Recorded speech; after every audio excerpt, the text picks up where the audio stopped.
These two photos, please put the photos back up. These two photos staring you in the face are evidence of a crime and more than enough evidence to predicate an investigation against former Prince Andrew. So I ask you, Attorney General Pam Bondi, why did you shut down this investigation last July, and why have you not prosecuted former Prince Andrew? I don't believe you asked Merrick Garland these questions when he was Attorney General and set before I agree with you. You twice. I'm reclaiming my time. Welcome back. What we just witnessed in the House Judiciary Committee wasn't an honest oversight hearing, it was a coordinated partisan ambush. Watch closely as Representative Ted Lieu completely abandons congressional decorum to throw a reckless accusation of lying under oath directly at Attorney General Pam Bondi's face. The institutional left is absolutely desperate. They are using highly sensitive transparency issues, like the release of the Jeffrey Epstein files, not to seek actual justice, but to manufacture deceptive, hyper-partisan headlines against the administration. Lieu literally tries to twist an archival video into a legal indictment, completely ignoring standard prosecutorial standards and foundational due process. But watch how Pam Bondi responds. As a veteran prosecutor, she doesn't flinch, and she doesn't let a grandstanding politician bully her. Instead of falling into his trap, she aggressively exposes the Democrats' blatant double standards and demands accountability for the failures of previous leadership. It is a clinic in how conservative leaders must stand up to the weaponized Washington swamp. If you want honest conservative analysis without the mainstream media spin, subscribe and turn on notifications right now. Thank you, Attorney General Bondi, for being here today. I'm going to show you two photos. Thank you. I'm going to show you two photos of former Prince Andrew. Prince Andrew attended various parties with Jeffrey Epstein. Under the law Congress passed, you were allowed to redact photos to protect the victims of Epstein's sex trafficking operation. You redacted the photos of this victim's face because you were following the congressional law. Is that correct?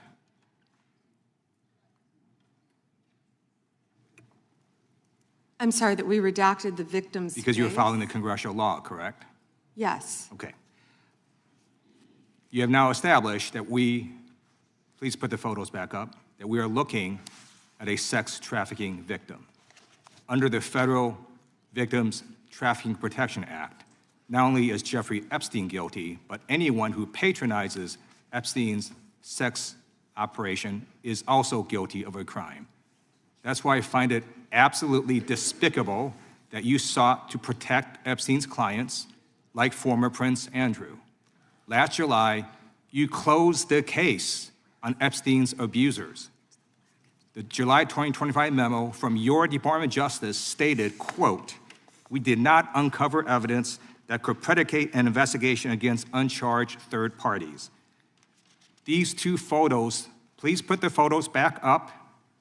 These two photos staring you in the face are evidence of a crime and more than enough evidence to predicate an investigation against former Prince Andrew. So I ask you, Attorney General Pam Bondi, why did you shut down this investigation last July, and why have you not prosecuted former Prince Andrew? I don't believe you asked Merrick Garland these questions when he was Attorney General and set before I agree with you. You twice. I'm reclaiming my time. I agree with you. I agree with you.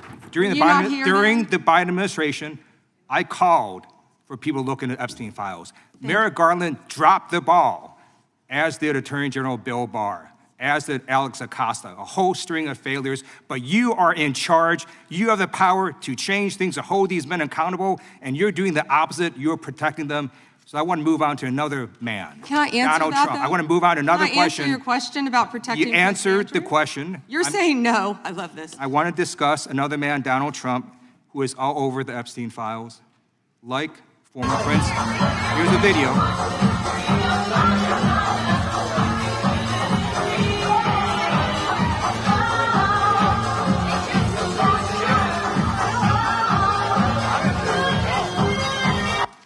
Like former Prince Andrew, Donald Trump attended various parties with Jeffrey Epstein. I want to know, were there any underage girls at that party or at any party that Trump attended with Jeffrey Epstein.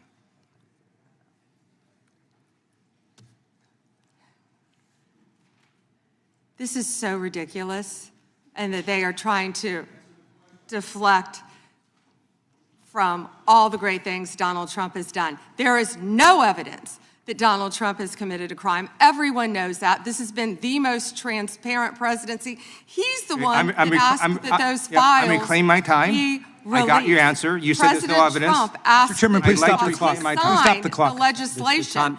This is Time. this I'd like is to reclaim ridiculous. my time. Time belongs to the gentleman from California. Okay. I'm going to put up another document from a witness who called the FBI's National Threat Operations Center because I believe you just lied under oath.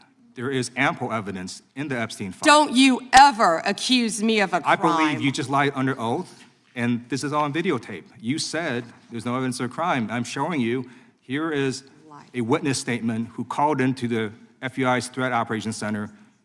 He drove Donald Trump around in a limo. He overheard what Donald Trump said to Jeffrey on his cell phone.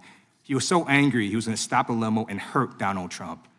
And he met a girl who said she was raped by Donald Trump and Jeffrey Epstein. She later had her head blown off, and officers at the scene said that could not have been suicide. No one at the Department of Justice interviewed this witness. You need to interview this witness immediately. Epstein should rot in hell, so should the men who patronized his operation. And as we sit here today, there are over 1,000 sex trafficking victims, and you have not held a single man accountable. Shame on you. If you had any decency, you would resign right after this hearing The concludes. gentleman has expired. May I respond? Yeah, I don't know how you respond. No one can. I Well, did not can ask a respond. question, He Mr. Head. doesn't You're want allowed to talk to. about I did the not ask a horrific question. crime in California. He does not want to talk about I did not ask a crime question. in his You state. can't just Attorney ad lib General. stuff. Going I after did not ask a Donald Trump. question. Meeting will be in order. The gentleman has yielded back his time. I think our next witness will be. Let's pull back the curtain on this explosive showdown, because this exchange highlights exactly why the American people have lost total faith in these congressional hearings. It has become pure political theater, and Ted Lieu just gave a masterclass in progressive desperation. Let's break down the core of Liu's argument. He plays an old, archived media clip of Donald Trump at a party with Jeffrey Epstein, flashes it on the screen, and then demands to know if there were underage girls present. Think about the sheer lack of legal integrity required to pull a stunt like that. He is attempting to use a decades-old social video as a substitute for real admissible forensic evidence.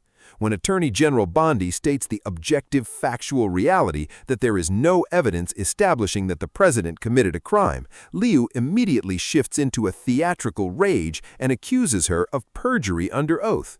Since when is stating a legal prosecutorial fact considered perjury? Bondi's immediate counterstrike was absolutely phenomenal. She looked Liu dead in the eye and stated, "Don't you ever accuse me of committing a crime." She completely flipped the power dynamic in that room. For a pro-Bondi audience, this is exactly the kind of unyielding, fearless leadership conservatives have been begging for. She didn't let the accusation sit on the record. She aggressively dismantled the premise of the question. What makes this clip a devastating gotcha against the Democrats is how Bondi completely exposes their historical double standards. She explicitly asks Liu why he and his progressive colleagues didn't bring this exact same fiery energy or scrutiny to her predecessor, former Attorney General Merrick Garland. Under previous institutional leadership, millions of pages of these sensitive files remained completely buried, yet the corporate media and House Democrats sat in total silence. The second a conservative administration takes over and starts aggressively pushing out massive document releases, suddenly the left pretends to care about transparency. Liu actually slips up and admits on the record that Garland dropped the ball, completely undermining his own party's historical handling of the Justice Department. But then he attempts to pivot the blame back to Bondi, demanding her resignation.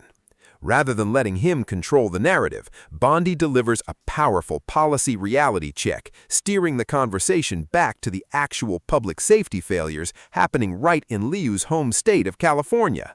She highlights how the left is obsessed with chasing partisan ghost stories while completely ignoring real-world violent border crimes tearing apart American communities.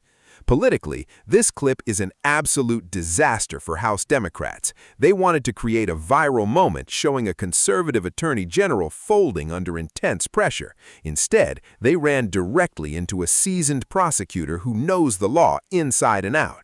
By trying to bully Bondi, Ted Lieu only succeeded in looking completely unhinged, unprofessional, and desperate. Bondi walked out of that hearing room looking completely authoritative, collected, and victorious. To see the full, unfiltered interaction between the lawmakers, you can watch the video on the Hill Report, which documents the entire high-stakes standoff on Capitol Hill.